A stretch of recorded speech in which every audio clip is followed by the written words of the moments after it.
तर नमस्कार मंडळी, पुन्हा एकदा स्वागत आहे आपल्या एका नवीन व्हिडिओमध्ये.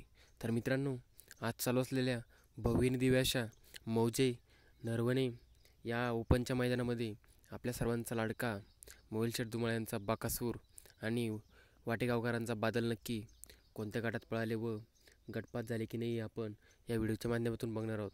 तर मित्रांनो, त्याआधी चॅनलवर नवीन असाल तर चॅनलला सबस्क्राईब करून घ्या. तर मित्रांनो, आपल्या सर्वांचा लाडका बाकासूर आणि वाटेगावकरांचा बादल गट क्रमांक 1मध्ये पळाले व मित्रांनो, गट क्रमांक 1मध्ये एकच गाडी पळाली व सुंदररित्या पळून सेमीसाठी पात्र झाले आहे. मित्रांनो, बाकासूर आणि बादलला सेमीसाठी खूप साऱ्या शुभेच्छा. धन्यवाद.